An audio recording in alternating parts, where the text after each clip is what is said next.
শুধু সত্যি সত্যি তো প্রতিবাদের ভাষা যদি প্রতিবাদ করা হয় সেই সময়তে একটা শ্রেণী সাপোর্ট করে থাকে এ প্রান্ত থেকে, আমাদের দেশ থেকে, এ রাজ্য থেকে, বিভিন্ন সময়তে আমরা আমাদেরকে নিয়ে কথা বলি। সমস্যা হচ্ছে আমরা যখন প্রতিবাদটা একসঙ্গে করতে ভুলে যাই।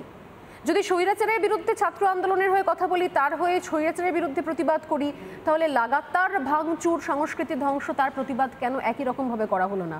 যদি ভাঙচুরের প্রতিবাদ অল্প বিস্তর করা হয়ে থাকে, সোয়া পৌনে একটুখানি আড়াই একটু করা হয়ে থাকে, তাহলে সেখানে যে হিন্দু নিধন চললো তার প্রতিবাদ কেন করা হলো না?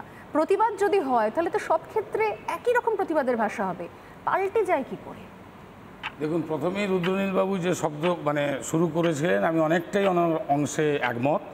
এবং প্রতিবাদ গণতন্ত্রের একটা হাতিয়ার, অবশ্যই সেটা থাকা উচিত।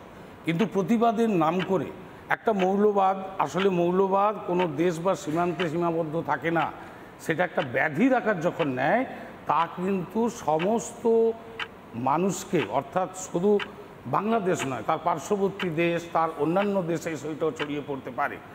একমাত্র প্রকৃত গণতন্ত্র, ধর্মনিরপেক্ষতার নীতি বাংলাদেশকে এই নৈরাজ্য থেকে দ্রুত মুক্তি দিতে পারেন। স্বাভাবিকভাবে যে ঘটনার কথা পূর্ববর্তী বক্তা উল্লেখ করলেন, আর আপনাদের মোশন আজকে যা, আমরা প্রত্যেকেই এই সন্ত্রাসবাদের বিরোধী, এই আন্দোলনের নামে হিংসার বিরোধী, এবং অবশ্যই সংখ্যালঘু এবং যারা এই ধরনের কাজ করছে, সাম্প্রদায়িক কাজ করে, তাদের আমরা সম্পূর্ণ বিরোধী। 1971 সালের অপূর্ব মুক্তিযোদ্ধা হিসেবে মুজিবুর রহমানের কথা আমরা শুনেছি, এবং তার নেতৃত্ব রাজনৈতিকভাবে তিনি অত্যন্ত সেটা প্রমাণ করেছে। তার পরিবারকে 1975 সালে পুরো দেশবাসী সেখানকার কেন মেরেছিল, কিভাবে মেরেছিল আমরা সবাই জানি। ভাগ্য ভালো যে হাসিনা, আওয়ামী লীগ আজকে যাদেরকে এই ছাত্র আন্দোলনের কোটার নাম করে, সংরক্ষণের নাম করে যে বর্বরতা, যে নৃশংসতা যেভাবে আমাদেরকে চোখের সামনে দেখালো, এটা কোনোভাবেই কোনো রাজ্য বা কোনো দেশের ক্ষেত্রে এটা মোটেই স্বাস্থ্যকর নয়। স্বাভাবিকভাবে এই যে হিন্দুর কথা সামনে আসছে, এই সময় বাংলাদেশের হিন্দুর পরিমাণ যদি 16 কোটি সর্বোচ্চ মানুষ ধরা হয়, প্রায় 1 কোটির কিছু বেশি হিন্দু। এই যে তাদেরকে তাদের পার্সেন্টেজ ধরা হচ্ছে প্রায় 7%। এবং সেন্সার 1951 সালে পূর্ব পাকিস্তানে হিন্দু জনসংখ্যা ছিল 22% হিন্দু।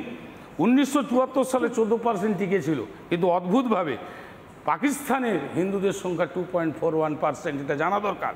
স্বাভাবিকভাবে ঢাকার একজন গবেষক 1947 পরে তিনি বলছেন যে 5 দশক ধরে যেভাবে হিন্দু নিধন, যেভাবে ধর্মান্তকরণ, যেভাবে বিতাড়ন ঘটেছে, একটা দিন এই যা ঘটনা 24 সালের 5ই আগস্ট ঘটল বাংলাদেশে, যেটা 9ই আগস্ট অন্তর্বর্তী সরকারের জন্য সেনাপ্রধানের নেতৃত্বে তৈরি হচ্ছে, এটা অত্যন্ত দুর্ভাগ্যজনক। একদিন হিন্দু শূন্য না হয়ে যায়, আমরা সেটা মনে করি যে দেশকে বাঁচাতে, আপনি বলছেন যে ভয় রয়েছে হিন্দু শূন্য না হয়ে যায়, কিন্তু যে প্রশ্ন আমি করলাম তার সঠিক উত্তর বোধহয় আমি এখনো পাচ্ছি না। আমার প্রশ্ন হচ্ছে যে প্রতিবাদের ভাষাগুলো এক কেন হয় না? আমি আসবো জিষ্ণুদা পরবর্তী বক্তা তার কাছে।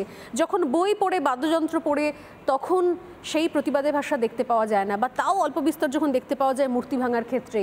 হিন্দু নিধন যখন হচ্ছে, তখন এপারের সেই যে কণ্ঠগুলো যারা এতদিন ধরে, দীর্ঘদিন ধরে হাসিনা সরকারের স্বৈরাচারের বিরুদ্ধে প্রতিবাদ জানিয়ে এসেছিল, নীরব সাপোর্ট দিয়ে এসেছিলেন যারা ছাত্রদলকে, যারা তরুণ ছাত্র যারা রাস্তায় নামছেন তাদেরকে, সেই সমর্থন, সেই আওয়াজ, সেই কণ্ঠ বা সেই অনুপাতে, সেই রেশিও বলি আমরা, সেই অনুপাতে প্রতিবাদ আমরা যখন ওখানে হিন্দু নিধন হচ্ছে সেক্ষেত্রে দেখতে পেলাম না।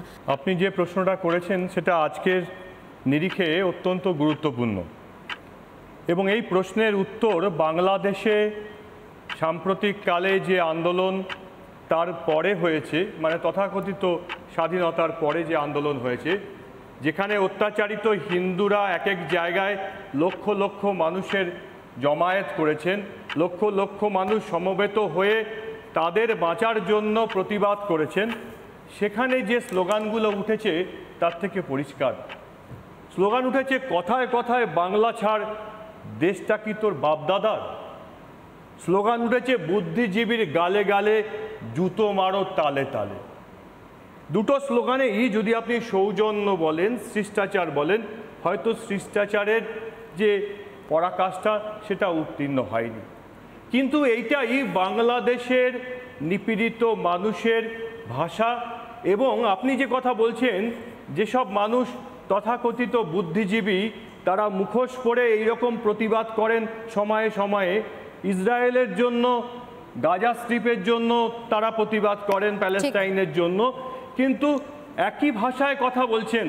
মরার আগে বাংলা ভাষাতে আর্তচিৎকার করে যারা মারা যাচ্ছেন তাদের জন্য বিগত কয়েক দশকের এই তথাকথিত বুদ্ধিজীবীরা একটা কথাও বলেননি। তাদের উদ্দেশ্যেই তারা বলেছেন, বুদ্ধিজীবীর গালে গালে জুতো মারো তালে তালে। এই বুদ্ধিজীবীদের মধ্যে এরকমও উদার হৃদয় মানুষ আছেন, তারা বাংলাদেশের মানুষ মুনতাসির মামুনের সম্বন্ধে বলেননি, তারা শাহরিয়ার কবিরের সম্বন্ধে বলেননি, সালাম আজাদের সম্বন্ধে বলেননি, তসলিমা নাসরিনের সম্বন্ধে বলেননি। তারা বলেছেন এই বাংলার ওই রকম মুখোশ পরা বুদ্ধিজীবীরা যারা কেবল নিজের ধান্দার জন্য বুদ্ধিজীবীর মতো মোমবাতি নিয়ে বেরোন।